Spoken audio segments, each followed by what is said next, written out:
Hi, my name is Cecile Johnson. I'm CEO of African Development Plan, and I'm here today as part of Global City Unity's community outreach to keep you informed about issues affecting the global black community and issues that require us to move beyond our differences, to unite, and be on one accord to find solutions. So today in the studio we have Chef Amin, who is part of the indigenous food business and ministry, and it's called Earth Science Foods. Yeah. And we also have Manski, who's a recording artist and CEO of his own recording company. And he's an entrepreneur. He's done a lot of powerful things. And so this brother has also created a song with a very healing message. So this week our focus is on health and how disconnected we have become and what we need to return to the source of good health. So as you see, we're coming at it from hearing, right? And how music can impact us, as well as what we put into our bodies. So gentlemen, welcome. Thank you. Welcome. Chef Amin, I'm going to start with you. What are some of the most common health issues associated with unhealthy eating in the black community? And name some unhealthy foods that need to be eliminated from the diet, like right away. People could just stop tomorrow. Well, some of the most common health conditions that black people are carrying is chronic obesity, which is 100 pounds over your weight. Diabetes, high blood pressure, and there's an uprising in gout in our community. So those are the main ones I keep coming across time and time again. Resulting from eating the wrong foods. Like gout is a condition that's caused from overprotein and uric acid crystals getting hard in your joints, and from eating poultry, the yard bird. Chicken carries a chemical in it called purine, which causes uric acid crystals, and people's joints start getting in the big toe. And we eat chicken until chicken is no more. And it's a bird that has it doesn't have a double stomach to filter out toxins. It has a kidney, gizzard, and a liver, so it can't filter out those chemicals and stuff. So we are consuming too much of the yard bird, and it's causing gout. And with protein, so these things can be eliminated by adjusting our dietary needs. We didn't know anything about gout many years ago really quick until I actually changed my diet over 15 years ago. But you got Kentucky Fried Chicken, church's chicken, you got chicken, barbecue chicken, and then when the unholy holidays come, we acquiesce to those and become gluttons again, and we're sprinkling chemicals, lighter fluid on barbecues and eating soot and all of that in chicken again, and it's causing, it's one of the main causes of gout in our community. Because I have a friend of mine who went to community college in California. His mother died from it. We didn't know how to cure it then. 15 years ago, her joints was hurting, her big toe started. It's really painful. And we need to change our diets from these destructive foods to a more healthier food. You can get protein from a plant-based diet. You don't have to eat chicken. Right. Yeah. Well, I'm going to back up a little because I had read your bio and it was fascinating. So why don't you tell the audience a little bit about yourself? How did you come on this journey? I actually really quick was born in Mississippi. I'm an indigenous black Native American. And as strange as people think we all came over here on slaves, no, I'm a Choctaw and Cherokee. And I grew up in the South with my grandmothers, all four of my grandmothers, my great-grandmothers. And we grew the food in the back of our house, and I was the one like, boy, go out there and get them collard greens, go out there and get them sweet potatoes. So I was the one who grew up with this food, and we walked barefooted, and we never caught colds, and we never got sick. One reason, because our food was with us behind our house and our farm. We didn't have any stores and stuff. And my great-grandmother was a root woman. The healer. And so I inherited all that. I grew up around the food. I was in the kitchen with grandmother, and our food grew right there. So we knew we was in control of our food chain, and I was very healthy. Now I don't even remember having a cold or getting sick at all until they moved me from the South to these cities and started picking up colds and stuff. But I grew up around the food with grandmothers. I am the only one in my family who inherited this. from my great-great-grandmother. I remember every aspect of food that I was going out there getting for them, the collard greens, the figs. We had chickens, but we didn't eat chicken every day. It was once every 2 weeks or something like that. Very healthy people. Right. Because again, we were control our food chain. Now living in these cities, we got to go to these stores and buy our food. That food travels a long distance. We're not part of the food chain. We're just consuming. We don't know what's done to the food. And that's another reason why we carry in some of these health issues that we think is comfortable and stuff like that. And I've just was blessed that this was passed on to me. As I come to realize over the years, I inherited this, so I'm supposed to be working with food. You know, being that I was from the South and we grew our food, and we was very, very healthy people. We never wore shoes, never caught colds, none of that stuff. This is fascinating because there was an event that happened here in Chicago, and it was teaching people like animal husbandry and stuff, like, you know, 2 chickens and whatever, a goat, right? And when I went to one of these ladies' houses to look at her goats, she said that the neighbors gave her a bad time, right? A hard time. Right. The neighbors were black. The neighbors said, we moved to the north to get away from this, right? Right. So we have an unhealthy attitude about, yes, people did leave the South to come to the north, and they got industrialized and all of that. However, this disconnect with food is just, I would say, unholy. It doesn't even make any sense because you have to eat to live. You really do have. Let me just say so. I'm a vegetarian. I've been one for 15 years. You know, changed my life. And so Earth Science Food, we promote vegetarian, plant-based diets. I don't believe black folks were, for the most least indigenous to this country, were eating meat, period, anyway. But I still use the collard greens my grandmothers used, the sweet potatoes, but I do it in a healthy way. I don't put all that ham hocks and turkey all in our, we don't do that. We do it in a healthy way, because we have to, our mission is to create healthy black bodies. One thing that we came back to Chicago, it's the 4th time to promote this, see if we can get support. You cannot change a people's minds or raise their consciousness if their temple, their grand supreme temple, their body ain't healthy. Right. It's not gonna work. They need to be feeling good in their body, and then from there the mind can go through a transformation and they can go to their full human potential. Our people in these communities are walking around with sickness and diseases, and they really think it's okay, and it's not okay. Right. We are here to teach Earth Science Food and promote healthier bodies, and the healthier bodies that we promote will bring in super children, you know, healthier children. My children are all born vegan. No vaccinations. I caught them with my hands. They're healthy. They got a lot more energy, but they're healthy. I am their physician, you know. So this is something that's very serious to us, because once we feel healthy in our bodies, whatever we do goes to a higher level, whatever we're doing. And our children, and it rubs off on your children and your family. So this Earth Science Food is returning to the food that is designed for the melanated body. What did we really eat? We was raised up eating because things are sexy, Red Lobster, Olive Garden, but that Italian food is for Italians. We're not supposed to be eating gluten. It's gluten. It don't work with this black melanin skin. You know, Red Lobster, it's garbage. It's garbage food. You know, that is something that really edged me on to do this. What we eat, and being that didn't come over here on a slave ship from Africa, we're black Native Americans. What did we eat? Why was my great-grandmothers living to 113, 125? What did we really eat? Because in these cities, we're not eating what we are originally supposed to be eating, so that we can raise the vibration of our body physical and return this as a temple. And then our gifts and our talents would be such a high level that we can change everything rapidly. And one problem is, another one, is the fast foods and these junk food stores that are on our corners are weapons of mass destruction.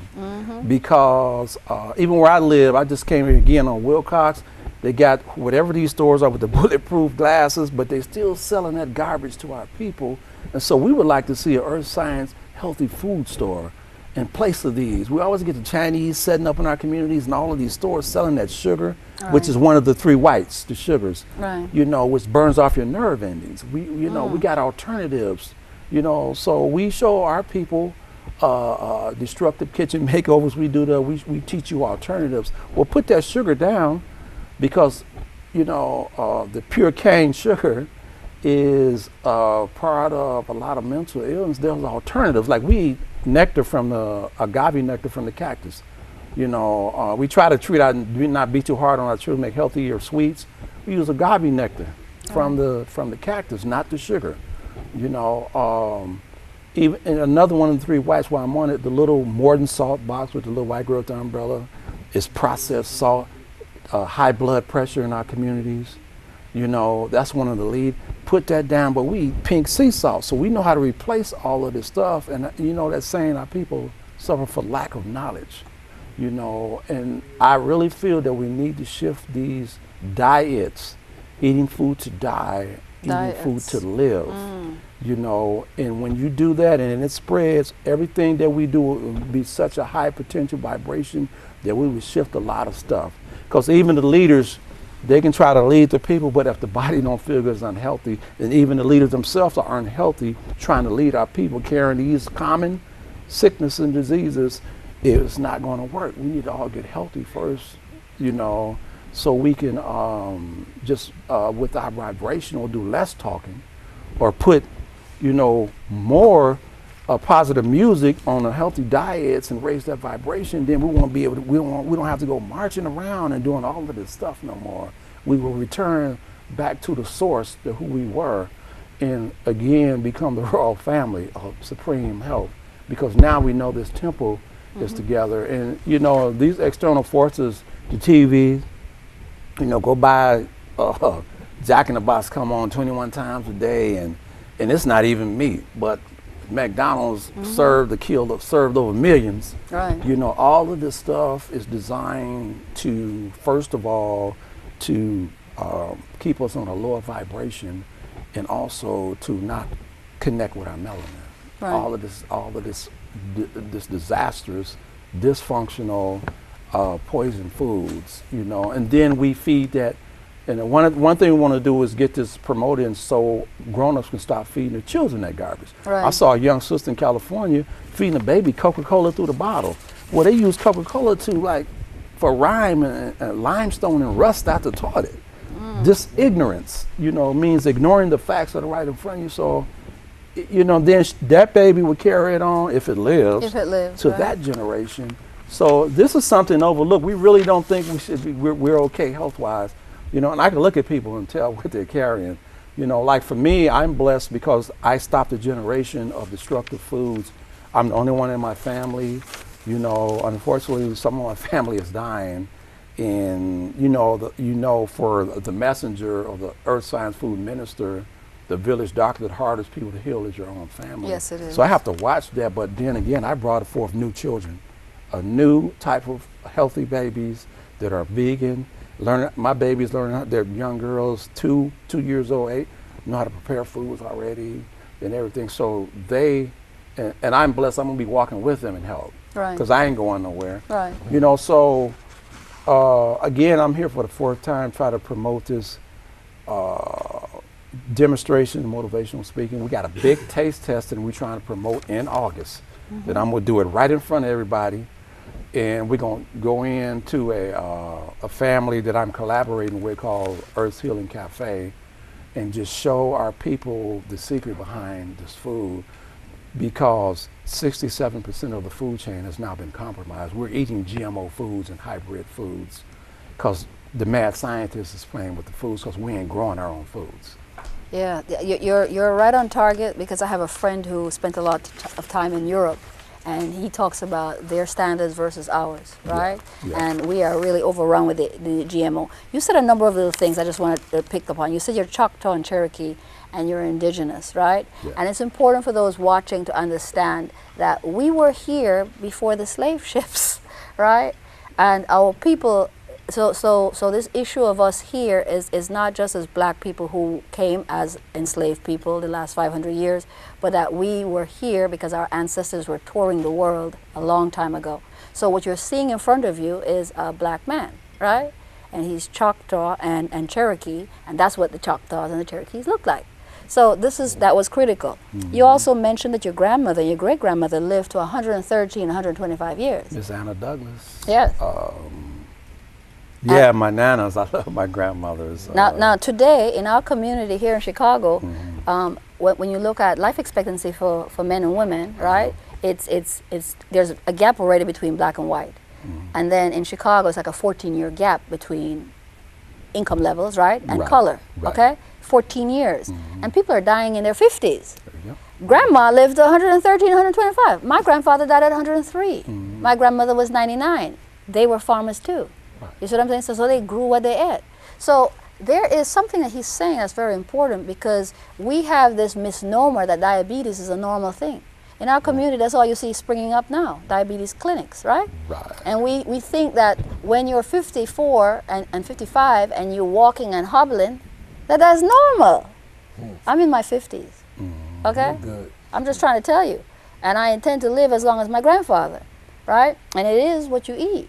Right. So this brother is right on target. He's addressing the food deserts in our community, right? They are poisoning us, and actually we're poisoning ourselves because we become addicted to it.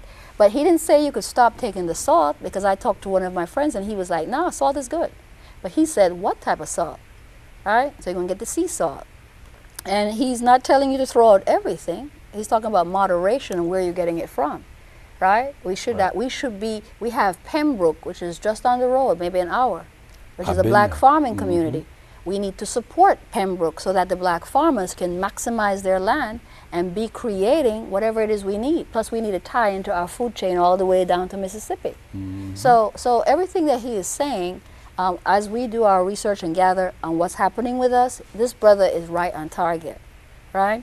So let me divert a little and go over to our other guest, which is Manski, right? Because brother has talked to us about what we put into our bodies, right? And now you're going to talk about what comes out of our mouth, right? So Manski, you are an artist, you're a CEO of a record label, you're also an entrepreneur. You mentioned you own a U-Haul storage car business, and you love hip hop. And you're just multi-talented, right? So why don't you tell me a little bit about yourself? Well, growing up in the city streets, you know, it was hard. So I got into little things, you know, try to put food on my table to feed my family by, you know, selling drugs and doing this type of stuff. You know, where it launched me into prison. And once I went to prison, you know, I found God. Really, my mama tried to introduce me when I was younger, but, you know, I was into the streets. So I really didn't hear. I wanted to be with the streets, what everybody saw everybody else doing. But being incarcerated, it took me as a boy, but it shipped me back as a man. So I kind of found God, I started praying, reading the Bible and stuff like that. And I went on through life, you know, of course, then it didn't stop. I bopped my head a couple of more times, but you know, God was right there to heal the wounds. So, you know, doing music, and he gave me this message of the song called Put the Pistols Down, because around us, a lot of youth dying, and when I was growing up, it just wasn't like that. Innocent babies and, you know, old ladies and stuff wasn't getting killed, you know. This era, this youth, they don't have no guidance, and nobody to teach them anything. Like, you know, they grew up on the music. It's like TV raising our youth today, because it's hardly no fathers in the house, because a lot of guys incarcerated. And so, you know, mothers, you know, raising, you know, single mothers raising these youth. So the youth turn to the streets, you know, and they start, you know, using drugs, you know, doing different things that alter their mind. And the music, it alters your mind. It just gives you that, you know, that hype. So God gave me this message with the song, Put the Pistols Down, to reach the youth, to give them something positive, to, you know, like put a message in their mind, like it's like make them see their own stuff they doing through this song. And pushing this song has been, you know, kind of hard getting it out there, because it's positive. If it was another way, it seemed like it'd get there, but God is opening up doors for us. So with this song, we're trying to go through every door we can go through it with. Can you give us some more of the lyrics for this song? Well, the lyrics start off as, you know, put the pistols down, pick up a book, ain't no more room for gunslingers and crooks. Just play it out. Just play it out. Okay, so hopefully we'll get that song Yes. put into the music, into the taping. You mentioned innocent babies and old ladies, right? And when I look at data, I look at the fact that actual murders have gone down, right? But it's who's being murdered. So Right. what I'm hearing from you is that now maybe in the past gangs were shooting each other, Yes. right? And grandma was sacred, and the baby in the stroller was sacred. Yes, it Except was. now everybody, no, there's no sacred anybody, No right? sacred anybody. So everybody's getting shot. So is this the only song you have, or do you have other songs? I have other songs. This is the one song that which I want to break the barrier with. Okay. Then I have other songs that's positive that was gonna come out, like keep God, keep faith, keep trust. We gonna make it. Stuff that can uplift our peoples, cause we living in hard times right now, where the economy, you know, it's kind of hard right now. So I want to be like an uplifter to people. And music is like power. You know, you can reach people through music. They say music soothes the savage beast, right? Yes. So can you imagine with the music where it's telling you to shoot everyone and the women are all kind of bees and whatever, what that music is doing? Because if the music was supposed to soothe you, but now you're instigating, right? Right. That's what we're doing with the music. So brother, that is really powerful. Now, many times when we have people who are involved in the music industry, they kind of like in the little box. That's all they see. But you have gone on to other things in your entrepreneurship. So tell us a little bit about that. Okay, I started, I used to work for a moving company. And us as the workers, we did all the work. So I worked on for about maybe like 6 months until God started opening my mind up to that you can own your own company instead of keep working for, you know, these guys. You can do the same thing they do. So me and one of my partners, we started out, went and got all our business stuff right, and we started a moving company. And now I had the moving company since '99. Wow. Black-owned business since '99. That's It's awesome. been a blessing. It was hard starting out, but I started off, I made it to the level where I bought me an office. And once I got the office, you know, I had a big lot, so I had office space. So I started thinking out the box, like, what else could I do? Partner up with some people. It's about having this lot and, you know, in this office. And I used to rent U-Hauls when I had the moving company, with my moving company, because I needed trucks. When I Right. first started out, I had my own trucks. So I reached out to U-Haul and partnered up with them, and that's how I've now become partners with U-Haul. And I've been partners with them since '08. That's awesome. Yes. So you saw an opportunity from just learning from others. Sometimes we have to learn Yes. from others, right? We see how easy it is. So that's really nice. So what about young people? Do you have any young people working with you, and how do you reach out to them and show them what you've learned? I hire probably like maybe like 100 guys, 100, 150 guys a year. A lot of them hang in there. I love mentioning out to people that's been to prison, the youth, people that's you know, that's been down the same walk of path that I've been down. That is hard. When you get out of prison, you got those X's on your back. It's hard to find a job. So it's like really like they twist your wrist. Right. You know, and you out and you don't got no source of income, so you forced to do what you always know how to do, because you got to feed your family. Right. So no one's just gonna let you lay up on them, you know.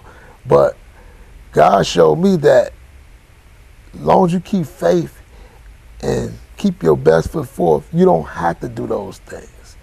That's what he's using me. He put my office happened to be in my old neighborhood where I grew up, where I did all the bad things. So he's using me as his vessel to show the youth, to show the peoples that you can do something positive in life if you want to, if you put your best foot forward, if you open up your mind to different things, it can be done. Right. That is powerful. Again, those are good examples, you know, of what can happen. A lot of times we hear of the barriers to ex-offenders, right? We hear of the fallback and how they end up coming out of the circle or going right back into it, like on a treadmill, right? Yeah. But in your case, you have really seemed to have learned lessons that require you to do a lot of deep analysis and to. A lot of our brothers who are involved in the drug trade, etc., are actually great businessmen, right? Yeah. They have the entrepreneurial skills, right? But they just lack that opportunity or someone to show them that these same skills could be used in another way. Right. And so that is powerful that you are using that example and then actually bringing them back in to see through you. And from 1999 till now, that's a long time. Yes. You know, so I want to salute you on that. That's really an honor, Yes. you know, to see that. I couldn't did it without God. That's what I would like to get to you. I'm not the greatest guy, but from him, I know him in my heart. And that's where he judged the heart. People look at the flesh and point fingers, but God judged the heart. It's just flesh, you know. So without him, I couldn't have done none of this. I probably wouldn't be sitting here if it wasn't for him. So my heart goes out to try to teach the youth and be a positive mentor to let you know you can do something. It get hard, but you just got to keep that faith and keep your best foot forward. Calling on that higher strength. Yes. That's powerful. Brother Chef Amen, I want to ask you, you have explained about eating to die. You call it the diet. Yeah. Right?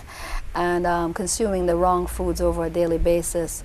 Explain how our current food chain has been compromised and how the natural foods have been replaced with synthetic foods and why it's not beneficial to us anymore. Well, the food chain we're not part of the food chain far as growing our own foods.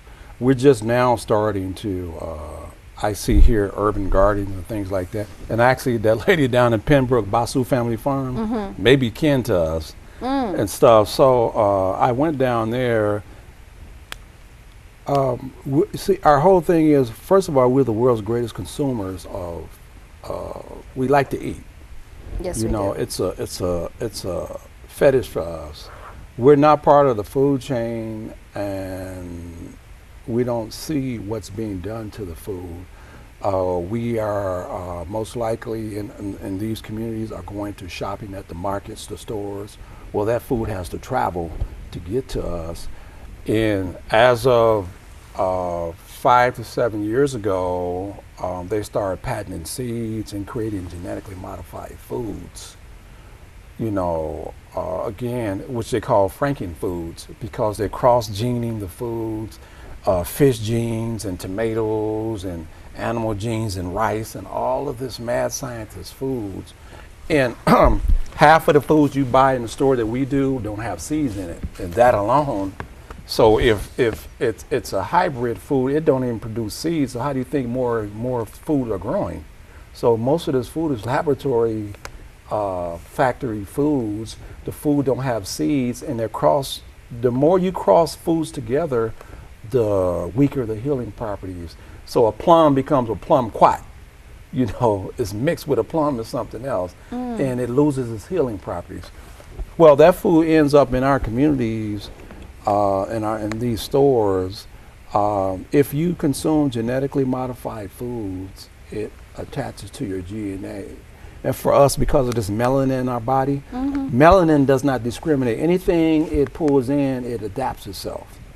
You know, that's why we're the craziest people on drugs, because it don't not discriminate. It will take it in and use it for itself. Just like the brothers saying to music, that crazy music make us act crazy because our melanin adapts to it and it amplifies it. So he's reversing it, putting out the positive stuff. So we know so the black farmers, we need to get the black farmers local, where we know where our food is coming from. We know it's not pesticide. We know it's not genetically modified food, because we actually do not need anything else to make us more crazy. We're trying to come out of this stuff. Right. You know, so these big companies, Monsanto is one of them, who have patented the seeds of the original foods on the planet. And then sued the farmers and forcing people to buy what you call suicide seeds from them. Means when you put it in the ground, it will kill itself, anything that eat it in the soil. The thing with this is we are so disconnected with the planet that we don't understand these things, because we got to eat to survive. We ain't on the level where we don't need food now. I'm at another level with it because my family, our food is light. We're vegan, plant-based food, more liquid diet. This is so important because in the next 3 to 4 years, the food chain will move into a whole different planet. You may not be able to plant food on the planet anymore because the planet is changing. Where there was magnetism in one area, there will not be. And north is changing the south. So this whole transformation of this planet, nature, is shifting right now. So we're going to have to learn how to eat on a certain different level. And that's where earth science food come in at, because you have to survive. You know, we're the last people also that I've seen in my research are not storing up seeds. Everybody else has seed banks. We're not growing foods. You know, like we really don't have to worry about what's going on. And there is a drastic change and a shift going on to the planet. So if this external force is controlling the food chain, replacing it, want you to eat this virus-filled food that will attach to your melanin. We survive because this melanin is strong. We've been eating it. You know, we've been eating it for many years, but we survive because we have this chemical called melanin, but we haven't connected with it all the way. So we need to understand at this point, putting in our bodies, what we put in our bodies, at least for our children, so they can make it through, because there's a drastic change coming on with the food chain even more. And these external forces that's controlling the food chain, shooting chemtrails in the air, that's falling into the soil. Even if you do plant, you're going to eat that aluminum, barium, synthetic red blood cells. All this stuff we've been breathing in, and it's in the food, it's in the soil. And then I'm not even going to get into the water chain. That's a whole different corporate entity that's controlling that, because you should not be paying to drink water anyway. Right. So what we do with Earth Science Food, we have crystals. I know George was talking about that. We supply crystals and teach you how to use crystals to purify water. I'm a crystal supplier for California in here, in Precious Gems, that can be used, the crystals, to do things in your living environment and to influence the water, to change the structure, the negativity. And these things are really important. We don't think that's important, but it is. We have to eat, drink, and breathe.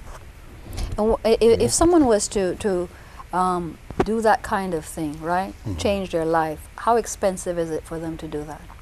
Well, you got to look at how expensive was it to eat get unhealthy? into the destructive. Right. You know, even though Taco Bell will sell you 25 tacos for $1, you've been eating for 25 years. They've made trillions. McDonald's done told you we made over billions. Right. So it's really not.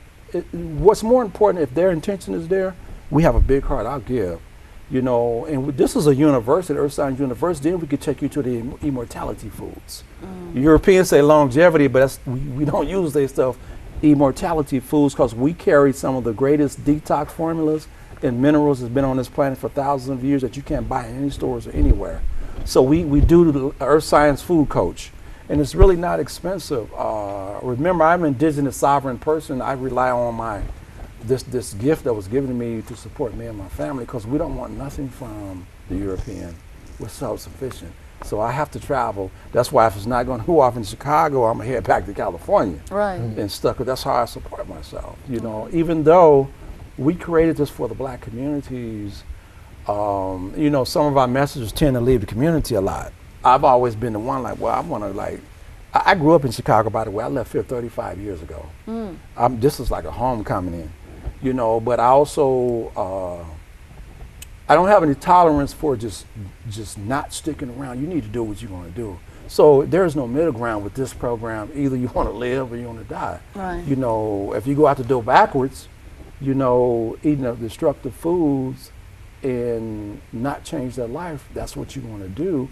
But, and just being here for a while, this time for the 4th time, I know we don't really want our messages to try to lead the communities. We need this in our community. So I collaborating with a Rastafarian brother who came from California.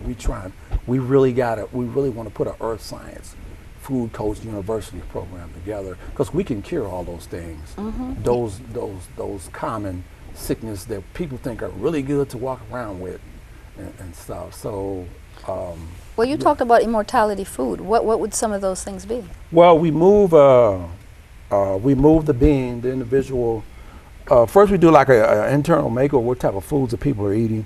Then we point out the destructive ones, and we replace it with alternative. Like you say, I ain't trying to stop you from eating salt. That salt you're eating don't have any healing properties. That's why your feet swell up and you get a high blood pressure. So we have had Chef Amin and Manski on today, and they have been such, I mean, my mind is like, right, with all that I have learned from both of you. Both of you are healers, that's how I would see it, because the music, right, and what you're trying to do to the young people. And then Chef Amin, when you talk about all these things with the food and the diet, I mean, you just make me feel stuffed just sitting here, right? Like I need to go and cleanse, all right? And then you talk about the crystals, and I've had a little experience with crystals in the past, so I know what you're saying, and I realize how much I've shifted. I need to kind of shift back. You've talked about the changes that we're going through in the environment, and how even the way we're going to grow food, etc., is going to change. So what I would say to the listeners is that Chef Amin gave you his phone number, and could you give it to us again? Yes, my number is 773-240-4111. That's my main personal number. And you can email me at earthsciencefood@gmail.com, earthsciencefood@gmail.com. Put you on our emailing list. Okay. And share with you more of the services that we have, because we're deep. Yeah. Yeah, and you said you have an event coming up in August with the taste testing and all of that. And so we would like if you, once you put the people on the email list, to blast that out so we can get it out there to the community. Most definitely. You know, and follow up on that. And don't give the people the other number. They only need to call you if they're serious, right? We ain't got no time for unserious people. Waste our time. That's right. That's right. Thank you for reminding me. I've been you know, how about you, Brother Manski? You have been going out to schools. If you'd like people to contact you so you can come on out to the schools, how can they reach you? You can actually go on, look me up on Facebook, Manski Man, or you can follow me on Twitter at Manski Man, or you can follow me on IG, Manski Man 1, or you can go to our website, betterlifeentertainment.com, or you can also call me if you're serious, you want me to come out. I was going to ask you about that because we are starting a 31 days August by Black, and we want the 31 days to go to 365. So if you're moving, call Manski. If you need a U-Haul, you call Manski. If you got a car need, call Manski. And if you need crystals and some food and a new way of life that's going to put some years on you, you need to call Chef Amin. So Chef Amin is we're happy that you came back to Chicago, and we know that coming back each time, you probably more than anyone can tell us what you're seeing, even in our deterioration, right? So we really welcome that you're here and that you're bringing this positive message and action. And so that's good. So I want to thank you both for coming out and sharing all this knowledge. This knowledge is priceless, you know? So thank you so much. Appreciate it. Brother Manski, we're going to hear your song and, you know, and have them. When we close out, that'll be part of it, and so we welcome you and thank you for that. Again, my name is Cecile Johnson, and I am CEO of African Development Plan, and I want to really thank Global City Unity Community Outreach for giving us this opportunity to speak to these two wonderful people here in the studios, talking about the Black community, not just pointing out the issues, but also how we can become active in healing ourselves, and that's what these gentlemen are doing. They're healing us through their music, healing us through their herbs and spices and things. And so, thank you for that. Thank you. It's an honor to be here. Gang banger, drive-by shooter, send-off man, coward, trigger-happy clown in America. Say that. This is for you shouters who think the streets a joke. Coming up hard, mama can't afford the new Jordans, so you wanna go out and poke. Nowadays, little homies ain't gang banging on us. Set tripping, we from ABC, y'all from 1, 2, 3, and we don't like y'all studs. GDs, fighting the BDs, moles at the foes. I'm sure Jeff and Larry don't agree with this embarrassment. They probably like us brothers to put our heads together and try to come together. However, y'all young bucks, y'all so confused these days. Y'all think 30 poppers, boy, and body counts give you you crazy, fighting against your own trades while other gangs in jail, sleeping and eating next to each other. Wondering what's wrong with you, brothers. We gotta get along, some way, somehow. We got a better leader now. He run the whole world, so sit down or get knocked down. Matter of fact, bow down and tell God you're sorry. And put the pistols down, shout and pick up a book. Ain't no more room, boy, for gunslingers and crooks. Just play it out. Just play it out. Just play it out. Just play it out. Kids wanna live. Put the pistols down, shout and pick up a book. Ain't no more room, boy, for gunslingers and crooks. Just play it out. Just play it out. Just play it out. Just play it out. When times get hard, who y'all call? I don't hear nobody saying, devil help me all. I talk gutter to the streets, teach educational advice to the kids, encouragement to the hopeless, like a pastor, man. Preach a good word to the church. God bless me to be versatile, shawty, and get on any level and put down my heat. I was put in this rap game as a reflector of the streets to let you young cats know, boy, get right, and you can get on your feet. JC ain't tripping on what you already did. He told me to tell y'all, now it's time, kid. Life without Christ is voluntary slavery. Waste time, stay blind. You can miseducate your mind. You can play deaf to this message, but keep living, boy. You'll go through plenty of disappointment and stresses. You can't fool them lie detector tests. Put the pistols down, shout and pick up a book. Ain't no more room, boy, for gunslingers and crooks. Just play it out. Just play it out. Just play it out. Just play it out. Put the pistols down, shout and pick up a book. Ain't no more room, boy, for gunslingers and crooks. Just play it out. Just play it out. Just play it out. Just play it out. So listen up, little homie. It's time to get serious about the future. You got a mom, the pops, maybe a little kid. How would you feel if a straight bullet shoot her? Then you found out it was your best friend. He was standing across the street from your crib when some old young cats rolled up hollering, whoop whopped and wham. Rico pulled out his 38 revolver and started busting, bam bam. One of them bullets ricocheted off the pole and went in your house. You breaking the crib to go get your thing and found your mom's shot in the head, dead on the couch. Do you trick? You ain't got an answer. To be continued. Let's get real about life. Like, was that right? Rick was repping your hood while y'all be slanging and hanging out all night. I can get deeper and deeper. The more I think about it, boy, I get weaker and weaker. Imagine that was only a dream. So put down the guns and act your age and have some fun. Cause closed caskets and life support machines are being paralyzed from the waist down. Now who won? The penitentiary. Don't run. Put the pistols down, shout and pick up a book. Ain't no more room, boy, for gunslingers and crooks. Just play it out. Just play it out. Just play it out. Just play it out. Put the pistols down, shout and pick up a book. Ain't no more room, boy, for gunslingers and crooks. Just play it out. Just play it out. Just play it out. Just play it out. Kids wanna live. Kids wanna live. Kids wanna live. Kids wanna live. Hello, my name is Charlene Nyomo, and I feel blessed to be here in the studio with Global City Unity this evening. It's giving me an opportunity to address some things that I think are so important for our community. First of all, I'm a grandmother, and as a grandmother, I'm very concerned in seeing the negative things that are taking place in our community, especially as it relates to all the killing and an inability for us to be able to get together and sit and talk and collaborate. We've been pushed so far back away from our real reality that we're so insecure that if someone expresses an idea that's different from ours, we look at that as something that is opposite, and it's not.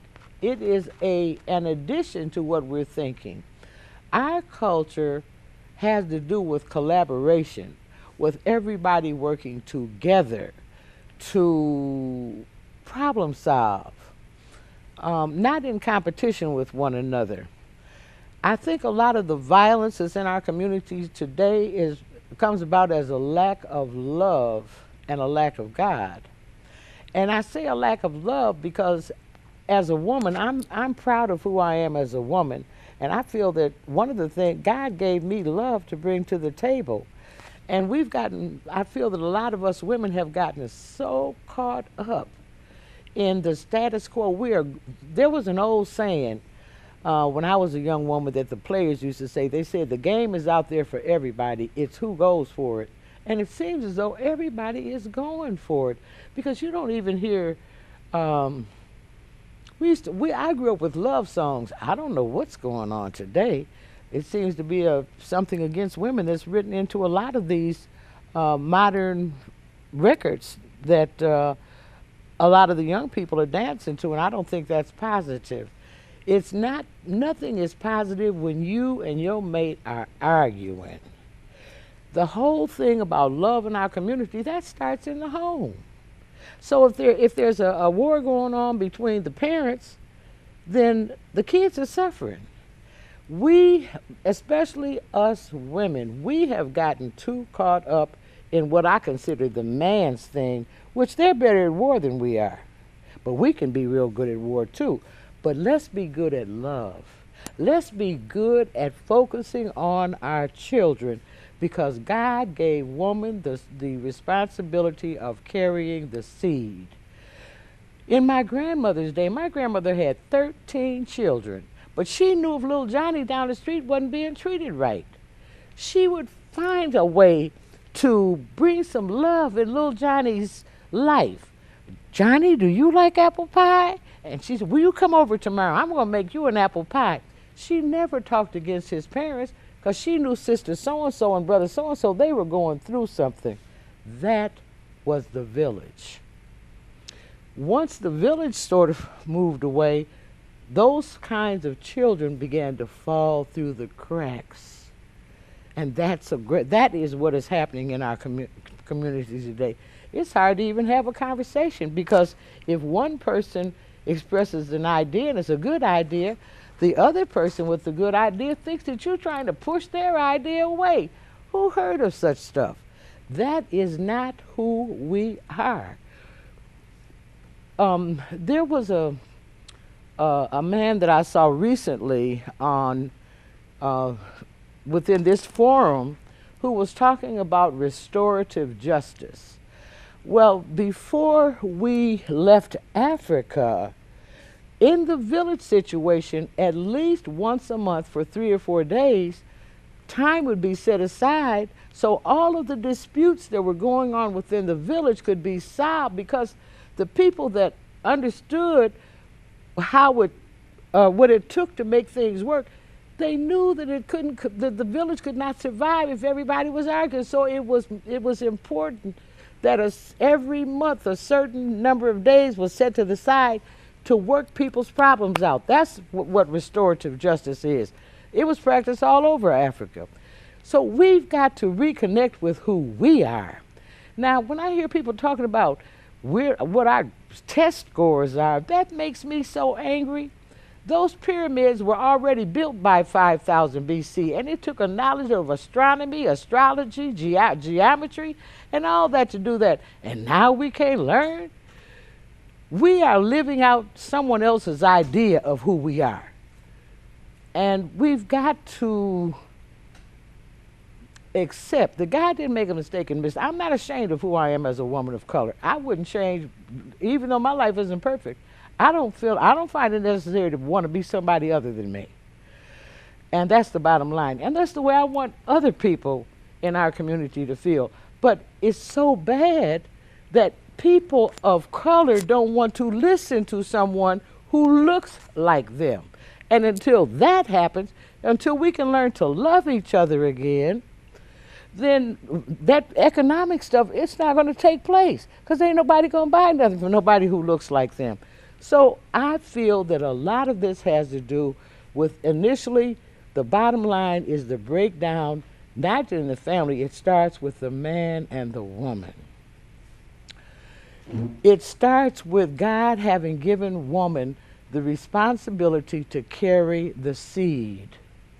And we are supposed to make it our number one job to do everything we have to do with those like us, other women, to nurture and to bring love about and to make sure that we don't get so caught up in what we have to do in our relationships with our men that we get pulled so far off into the war we don't even have no love coming out of us. So what I also want to say is that in the earlier millennium, when perhaps when those pyramids were being formed, and let me say this, that Egypt was the daughter of Ethiopia, and Ethiopia was a kingdom before the land that Egypt stands on came out of the water. In other words, every year the Nile flows down and takes soil down there. And Ethiopia of the Bible was already there before the land came out the water to build those pyramids. Okay? So now, once that civilization progressed to the point where Egypt was built up, then all of the other the Greeks, and then later the Romans, all had a relationship with that part of Africa. By the time power had moved from Ethiopia, and by the way, the first Bible was written in Aramaic, which is the language of Ethiopia, okay? By the time power had moved from Ethiopia to Egypt to the Macedonians, whom they called Alexander the Great or the Alexander the Greek, and from after them came the Romans. Well, the Romans colonized everybody. They were into Jerusalem when Jesus was born. They had colonized the people that have the power today, the Teutonic people that we call Anglo-Saxons. They're just a part of that. But when the Romans had been jumping on everybody, and when those Teutonic people got tired of it, they went down there and destroyed the libraries in Rome. And when they destroyed the libraries in Rome in 500, all knowledge of who African people were just disappeared. So we fast forward to around 18, well, I don't know exactly when the Rosetta Stone was deciphered. The Rosetta Stone was a stone that had 3 languages on it: Egyptian hieroglyphics, classic Greek, and another Semitic language. Semitic meaning mixed or mulatto. And this man named Chapolian was a Greek scholar, and he deciphered the Greek. And when he deciphered the Greek, they became shocked, because then they knew for the first time that the hieroglyphics weren't just pictures, they were a language. And then they saw what they had been doing, that they had been practicing medicine, that they had been practicing astronomy, astrology, and a lot of other things. And that's when a cover-up started as to who we were, because we were in slavery at the time. And I think in a certain way, we're still dealing with that struggle, because a fear came up, and I think a decision was made not to maybe open up, but to close off. But we're all, there's only one race really, and that's the human race. So how do we come back together? We're talking about our community, we're talking about humanity. We have all the skills we need to solve these problems and to stop this silly stuff that's going on in our community. And I don't have all the answers, but I think that a lot has to do with me recognizing my role as a woman. I ain't gonna talk about the warrior woman. That'll be a secret when things don't go the way they're supposed to. But I want to be grandma, and I want to be the nurturer. I want to be the one who makes sure that my family knows that I love them. I want the children that I work with. I work with children too. I live up in the country now. That helps me to be a loving person too, because I'm not exposed to stuff all the time that make me negative. But I'm determined to use the knowledge and the skills that God has given me all the way around to make this a better world and to bring love back into the equation. And I thank you for listening to me.